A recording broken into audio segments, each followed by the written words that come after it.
Bonjour la famille, je suis Richel Elinga de Yad Dev Group. C'est déjà le deuxième jour ou la deuxième partie. C'est déjà la deuxième partie pour notre formation comment créer un site web juste avec son téléphone. Et tout cela en seulement 30 minutes. Donc, comme nous l'avons vu, comme nous l'avons fait, vous l'avez déjà probablement fait dans votre téléphone, la première partie consistait à installer les applications qui vont nous servir justement à générer du code. Pour générer du code, nous avons utilisé ChatGPT pour créer les sites web et comment ça marche, tout ça. Nous avons utilisé HTML Code pour pouvoir prévisualiser notre site web. Aujourd'hui, nous allons passer à une étape très capitale. Pourquoi? Il faut comprendre les concepts d'un site web. Un site web, dans le cas de notre site web qui est sur la tech, en quoi ça va consister? Ça va consister à d'abord présenter la page d'accueil, c'est-à-dire lorsqu'une personne accède à votre domaine, accède à votre site web, il voit quelques informations vous concernant. Donc, juste des ébauches d'informations, une partie d'informations par-ci, par-là. Et toutes ces informations-là sont juste des morceaux, comme je dirais, des morceaux, c'est qu'on met dans la page d'accueil, c'est des morceaux pour pouvoir donner une idée générale de de votre plateforme, de votre site web. C'est à ça que sert la page d'accueil. Maintenant, lorsqu'une personne est intéressée par quelque chose concernant votre site web, par exemple, un article. Lorsqu'une personne est intéressée par un article, elle dit voilà, je suis intéressé par cet article-là, je vais pouvoir la lire. Il va cliquer dessus. Maintenant, nous allons prévoir aujourd'hui qu'est-ce qui va se passer lorsqu'une personne va cliquer sur un article. Parce que la fois passée, dans la page d'accueil, nous avons présenté 3 articles. C'est ce que nous avons créé. Donc, la page qui présente les articles en entier. Il faut savoir, dans cet exemple, dans ce site ou dans cette formation, nous n'utilisons pas PHP, nous n'utilisons pas des bases de données, nous utilisons simplement du HTML, du CSS et du Bootstrap. Donc, le HTML pour pouvoir créer notre site web, les CSS pour mettre en forme les sites web et les Bootstrap pour pouvoir utiliser des animations, pour pouvoir utiliser des boutons beaucoup plus facilement plutôt que ça serait de le faire avec les CSS. Les Bootstrap, c'est une sorte de bibliothèque qui présente déjà des éléments préconçus que nous pouvons tout simplement utiliser dans notre site web. Donc, ce que nous allons faire aujourd'hui, nous allons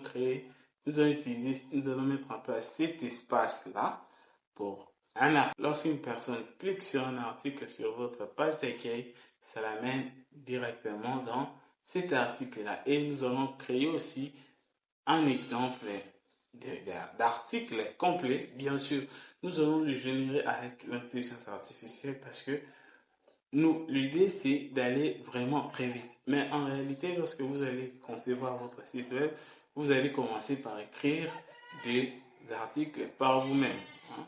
Vous n'allez pas tout générer avec l'intelligence artificielle, sinon ce serait du n'importe quoi. Lorsque vous pouvez peut-être vous faire aider par l'intelligence artificielle pour avoir quelques informations, mais c'est vous qui créerez l'article. Donc, c'est un peu ça. C'est un peu en général ce que nous allons faire. Nous allons vous montrer comment les faire et comment créer cette connexion-là entre chaque, euh, chaque article et la page d'accueil. Nous allons aussi mettre en place une autre page, nous allons créer une autre page qui va lister tous les articles disponibles dans notre site. Admettons par exemple dans notre page d'accueil, nous avons la place pour afficher 3 derniers articles.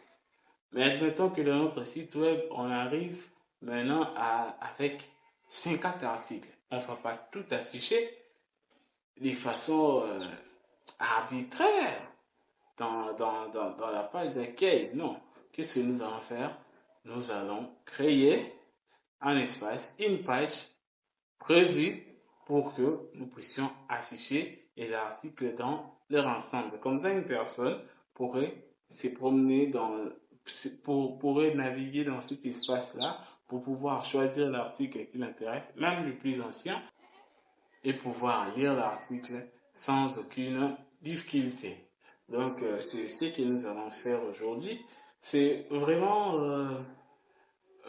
la base du fonctionnement d'un site web. Donc,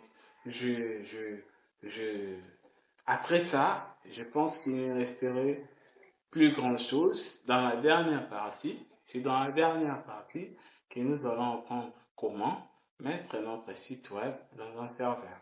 Donc, comment acheter un serveur, comment acheter un autre domaine, parce que un autre domaine, c'est ce qui permet c'est ce qui vous permet d'être visible sur le web. C'est votre adresse du web, l'adresse de votre site web. Donc, nous allons vous montrer comment acheter un autre domaine, comment acheter un hébergeur pour héberger votre site. Pour ceux qui feront des tests, nous vous montrerons les plateformes qui donnent la possibilité de mettre votre site en ligne sans pour autant avoir à payer. Bon, bien sûr, vous payerez toujours dans la dernière partie, parce que dans la dernière partie, nous vous donnerons aussi les liens du site que nous avons créé. Donc, vous allez voir l'effectivité du travail. Donc, ça marche vraiment, ce ne sont pas du blabla. Ça marche très bien. Ça, c'est la deuxième partie. Donc, suivez attentivement, parce que si vous avez des questions, vous pouvez toujours poser des questions, mais comme dans la première vidéo, je pense qu'il n'y aura pas trop de questions parce que ça a été assez explicite. Donc, si vous n'êtes pas abonné, abonnez-vous à la chaîne. Nous sommes déjà plus de 1000 sur YouTube. Donc, c'est une très bonne chose. Et vous pouvez télécharger ces cours en version PDF. Le lien est dans la description. Si vous êtes plus branché côté texte plutôt que la vidéo, vous pouvez télécharger. Et si vous aimez notre travail, vous pouvez nous faire un don. Le lien est dans la description. Vous pouvez aussi acheter notre livre sur la programmation. Comment cette fois-ci créer un logiciel de gestion pour ordinateur. Donc, voilà, nous passons à l'étape 1, créer la page qui affiche l'ensemble des articles. Nous allons passer en accéléré pour écrire les prompts. Je vous informe que les prompts sera disponible dans la description de la vidéo pour permettre à tout un chacun de pouvoir voir les prompts à question, mais toutefois, vous devez l'adapter à vos besoins. Dans le cadre des tests, vous pouvez essayer avec celui-là, mais après, lors de la conception, l'adapter à vos besoins. Nous allons créer la page des articles, la liste des articles. Voilà, maintenant là, à cet instant précis, le ChatGPT est en train de nous pondre des codes, est en train de générer la page en entier. Sachez que cette génération s'est fait de manière automatique. C'est l'intelligence qui, à partir du prompt dont vous avez généré, vous avez écrit, vous lui avez donné, et va maintenant générer des codes pour faire exactement ce que vous avez dit. Donc, plus votre prompt est clair, net et précis, plus vous allez aider ChatGPT à pouvoir vous donner des codes bien intéressants qui va vraiment refléter votre travail. Donc, lorsque vous allez écrire votre prompt, n'hésitez pas à mettre des détails, même si vous pensez que ça n'a pas vraiment d'importance. Voilà, la ChatGPT a fini. Qu'est-ce que nous allons faire maintenant? Nous allons remonter tout au début pour pouvoir copier tous ces codes-là. Nous pouvons toujours les vérifier, puis demander à ChatGPT de les modifier. Mais là, nous allons juste copier. Oui, voilà, nous allons copier. Maintenant, on ouvre l'application HTML Creator. On crée un nouveau projet qu'on va nommer liste article. Il faut éviter les espaces et d'autres caractères spéciaux, utiliser les underscores à la place des espaces. Donc, vous pouvez aussi utiliser les majuscules. Voilà, nous créons un nouveau projet et nous allons coller des codes. Nous allons coller des codes dont nous avons généré avec ChatGPT et exécuter la page pour pouvoir voir ce que ça va donner. Voilà, là, je suis en train de défiler pour vous montrer ce code-là que nous venons de coller. Nous allons exécuter pour pouvoir prévisualiser afin de nous donner un aperçu de comment est-ce que cela va s'afficher dans notre site web. Là, il s'agit des liens. Ça, c'est déjà précisé. Donc, nous allons nommer les articles. Là où il y a les href, c'est là que ça va tout se passer. C'est ce qui va nous permettre de créer les liens entre l'article et la page qui présente l'article. Ce qui fera en sorte que lorsque la personne clique sur lire l'article, ça les ramène directement au niveau des articles. Là, nous avons aussi les images. Nous avons les images. Il est vraiment possible que lorsque vous allez exécuter, par exemple ici, vous ne voyez pas les images. Pourquoi vous ne voyez pas les images? Tout simplement parce que ces images ne sont pas là. ChatGPT n'a pas tout créé. Il n'a pas créé les images pour tout. Alors, qu'est-ce que vous pouvez faire? Nous le verrons à l'étape prochaine lorsque nous allons uploader notre site sur un serveur. Nous allons voir comment faire pour que les images puissent l'afficher. Mais vous verrez, c'est vraiment assez facile. Donc, nous avons déjà fait la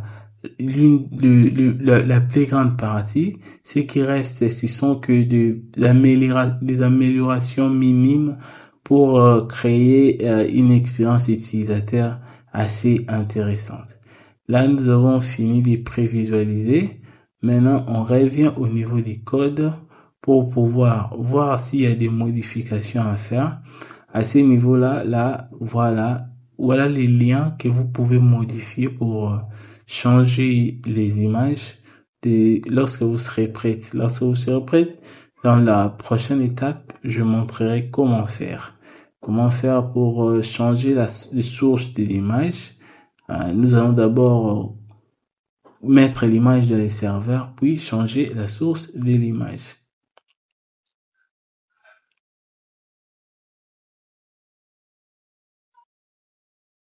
Maintenant, on va enregistrer notre travail. On va enregistrer tout ça, puis revenir encore sur ChatGPT pour lui demander la deuxième étape, création d'un article comme exemple. Donc, comme vous avez vu dans la liste des articles, nous avons généré plusieurs articles possibles. Et là, nous allons mettre un prompt et dire à ChatGPT de nous donner un article avec 1000 mots, de nous pondre un article avec 1000 mots en rapport avec les titres qu'il a donnés au premier article de la liste des articles, puisque c'est lui qui a fait ça.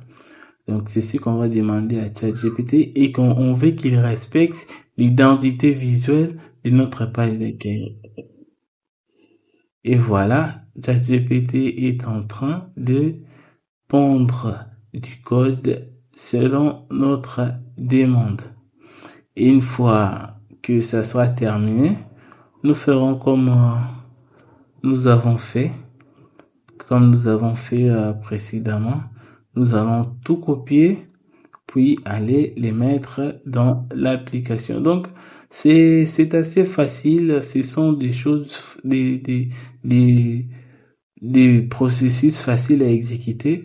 Je pense que le plus difficile dans tout ça, ça serait de trouver une idée et de pouvoir écrire les articles. Parce que là, nous avons un article générique qui a été complètement généré avec l'intelligence artificielle.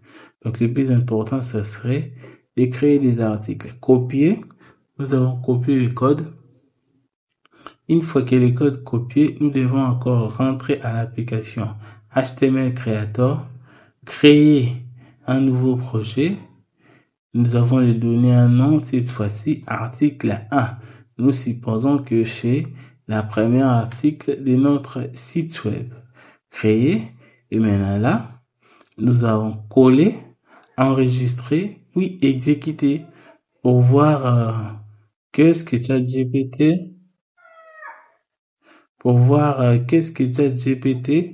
nous a pondu comme article. Vous pouvez défiler vers la fin pour pouvoir lire l'article en version PDF. Et voilà, nous avons même l'entête, les sites web et le menu qui va nous permettre de rentrer sur la page d'accueil. Lorsqu'on est sur l'article, on peut rentrer sur la page d'accueil sans beaucoup trop de difficultés. Nous allons maintenant exécuter. Voilà, exactement, il respecte l'identité visuelle.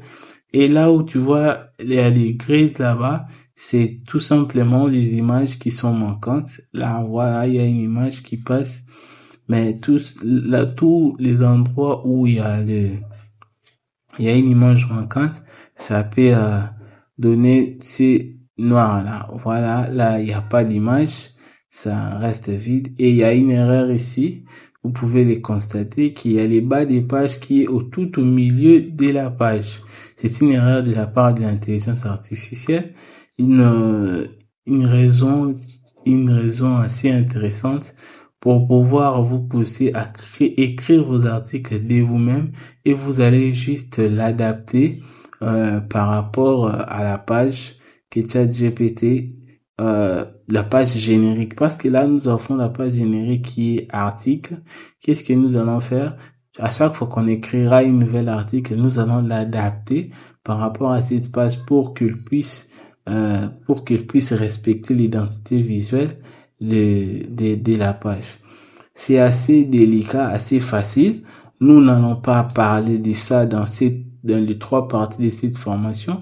Mais si vous êtes intéressé, vous voulez aller un peu plus dans la création des sites web juste avec votre téléphone, vous pouvez nous écrire dans les commentaires, nous dire ce que vous voudriez et si vous avez besoin d'une nouvelle vidéo pour pouvoir vous aider. Là, nous avons le menu du site qui est là, accueil article à propos, sujet, conditions générales d'utilisateur.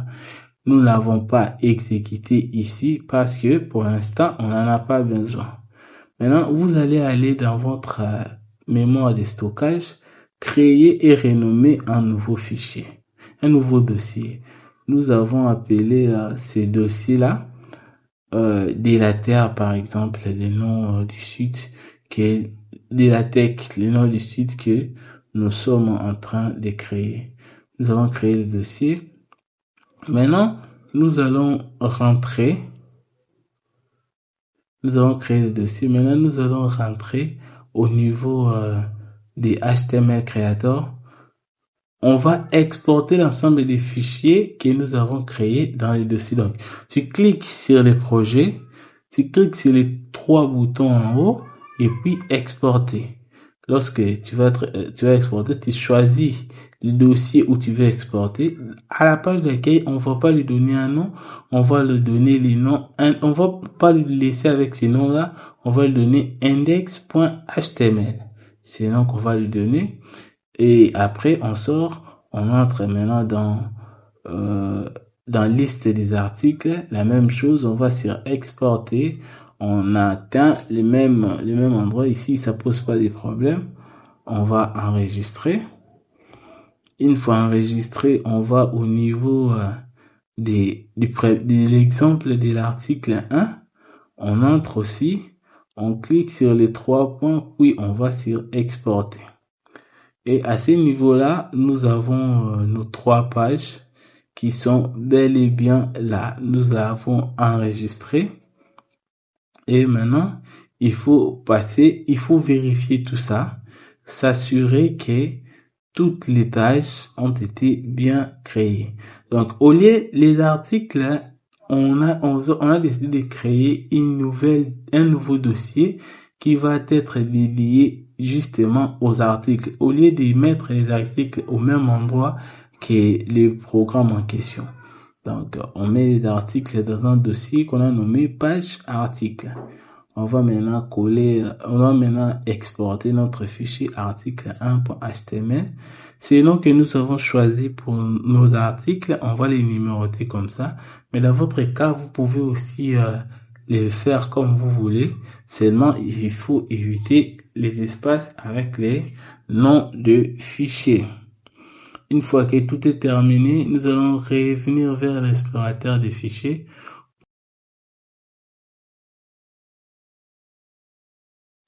C'est déjà la fin de notre vidéo. Nous vous remercions d'avoir regardé jusqu'à la fin. Il est très important de regarder ce genre de formation en entier pour pouvoir comprendre comment est-ce que ça fonctionne sans ambiguïté, parce que la formation est assez facile à exécuter pour tout le monde. Donc, si vous avez un projet, vous avez